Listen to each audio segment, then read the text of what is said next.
Saúde, queridos irmãos, com a paz do Senhor. Abra sua Bíblia em Romanos, capítulo 1, versículo 16. Porque não me envergonho do Evangelho de Cristo, pois é o poder de Deus para a salvação de todo aquele que crê, primeiro do judeu e também do grego. Porque nele se descobre a justiça de Deus de fé em fé, como está escrito, mas o justo viverá da fé. Amém? Nós viemos de uma vigília essa madrugada, e esse texto foi lido, e agora me veio à memória, e eu achei por bem, porque o tempo é pequeno, trazer esse versículo à nossa memória. Quero dizer para os irmãos que nós temos uma vigília toda sexta-feira, que antecede o culto da Manejum, aqui na sede com os nossos jovens, e você está convidado. Você não vai fazer nada e quiser sexta-feira vir orar conosco, venha, que você será bem-vindo. E também reforçar o convite da nossa festa, que vai ser dia 26 e 27 de agosto, que lembrando você que se você quiser vir no sábado, se não tiver trabalho na sua congregação, venha, que também você será bem-vindo. O lugar é que nem coração de mãe, sempre cabe mais um. Mas voltando ao texto, o apóstolo Paulo, escrevendo aos Romanos, depois de uma dura palavra de exortação, ou até de ensino, ou de precaução para a igreja que estava em Roma, haja visto que muitos tipos de ações considerados pecaminosos por Deus, que afrontavam a Deus. Nesse capítulo Paulo fala, combate duramente o homossexualismo, mal de nossa época. Paulo combate o egoísmo humano, muito atual em nossa época. Paulo combate a falta de respeito aos pais, nesse capítulo, também muito atual em nossa época. Enfim, o apóstolo Paulo escreve combatendo o pecado, né? E para isso que somos chamados. Somos chamados como servos do Senhor para estar na linha de frente e assim combater o combate, anunciando o Evangelho. E Paulo parece que querendo dar mais ênfase à sua palavra, ele então escreve: olha, eu não sinto vergonha do Evangelho de Cristo, ainda que me taxam de bobo, de quadrado, de qualquer outro nome, eu não me envergonho desse Evangelho. Pelo contrário, quando eu chego na cidade, o apóstolo Paulo sempre pregava o Evangelho cristocêntrico, era Jesus Cristo morto e ressuscitado. Ele sempre dizia aos seus compatriotas: olha, Jesus Cristo nasceu como homem, veio, mas morreu, mas ressuscitou e prometeu nos buscar, prometeu voltar para nos levar. E todas as vezes que as pessoas ouviam o Evangelho, queridos, eles se assustavam, ou ficavam contentes, ou até sentiam as suas misérias e sabiam que precisavam encontrar com Jesus.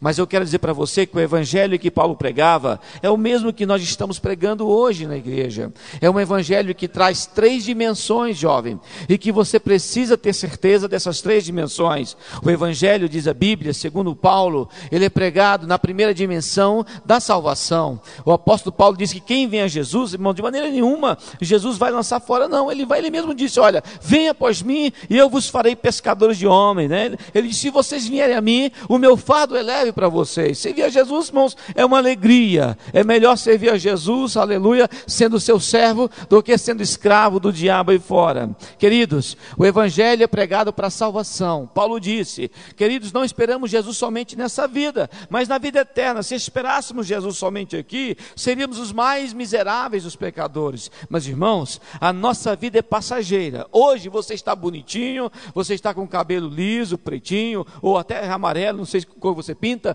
mas não tem cabelo branco. Ninguém gosta de pintar cabelo branco, porque cabelo branco para alguns é sinal de idade. Não vou falar velho, mas amados, nós temos que entender que a vida passa, tudo passa, assim como disse Salomão: a chuva cai na cabeça do ímpio como na do justo. Enfim, a nossa vida é um vapor, e nós devemos viver a nossa vida agora, neste momento, pensando na salvação eterna, porque Jesus Cristo, aleluia, veio para nos dar essa oportunidade, e não esperarmos termos alegria somente aqui, mas na vida eterna com Ele. Essa é a primeira dimensão do Evangelho pregado. A segunda dimensão, o Evangelho é pregado para a transformação. Não adianta também vir para a igreja, aceitar a Jesus e continuar fazendo as coisas que o mundo acha correto, sendo amigo do mundo. Por quê, queridos? Porque aquele que é amigo do mundo, diz a Bíblia, que faça inimigo de Deus. E Deus, quando levanta para guerrear, irmãos, Ele levanta para bater. Assim foi a história da humanidade. Os 4 impérios mundiais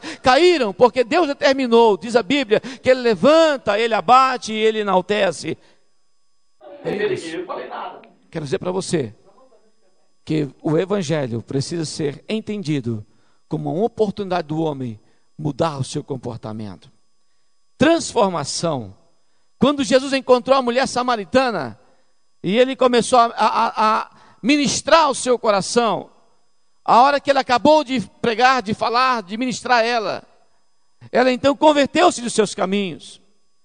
Um dia Nicodemos chegou para Jesus: Senhor, olha, eu sei que tu és mestre, que tu és rabino, que tu ensinas, mas Senhor, o que eu preciso fazer? Olha, Nicodemos, para que o homem chegue até o céu, ter morada eterna com Cristo, é preciso ter um novo nascimento. Amados, é preciso nascer de novo, tem que nascer da água e do Espírito, da água da palavra, um espírito íntegro diante de Deus, bom, justo e reto, que somente o sangue de Jesus nos faz perfeito diante dele, e assim termos a nossa vida transformada através da água da palavra de Deus.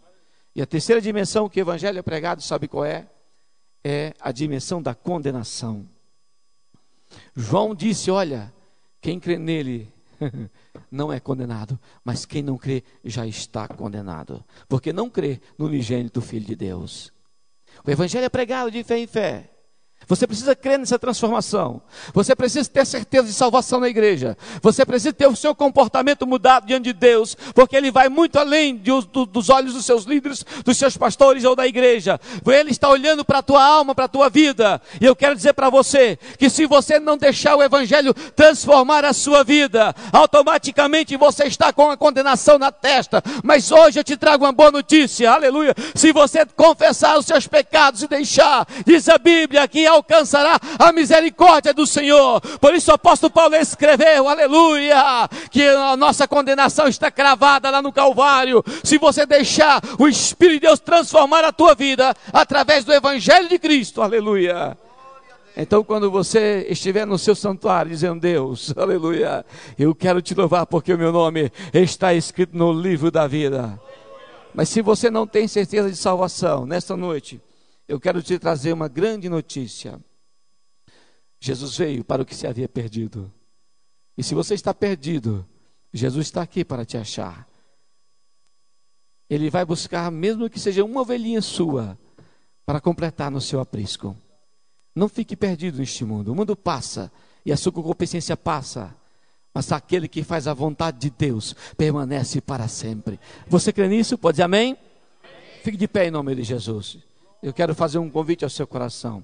Porventura existe alguém em nosso meio que ainda não sente que o seu nome está escrito no livro da vida, aí não sentiu o toque precioso do Evangelho, ou talvez você até vai à igreja, até tem cartão de membro, mas está perdido na casa do Pai. O Evangelho continua sendo o mesmo ontem e hoje. Jesus Cristo continua transformando, continua escrevendo nomes no livro da vida, continua te amando. Se existe alguém que ainda não encontrou a Jesus, eu quero que você levante a sua mão e a partir de hoje faça um compromisso com Deus. Diga: Deus, eu quero, aleluia, ter o meu nome no livro escrito da vida. Eu quero, Senhor, ter uma oportunidade de ser realmente salvo na tua casa. Eu quero, Senhor, ter um encontro contigo. Se tem alguém nessa noite que está desviado dos caminhos do Senhor, que está parado nos caminhos do Senhor, que faz tempo que não tem esse contato espiritual com Cristo, eu quero que você levante a sua mão direita em sinal de aceitação e que já venha confessando o seu lugar, que Jesus Cristo é o Senhor na tua vida. Se não existe, que o Senhor te abençoe e te dê uma outra oportunidade, mas nunca se esqueça, o Evangelho é pregado nessas dimensões, para salvação, transformação, mas também para condenação.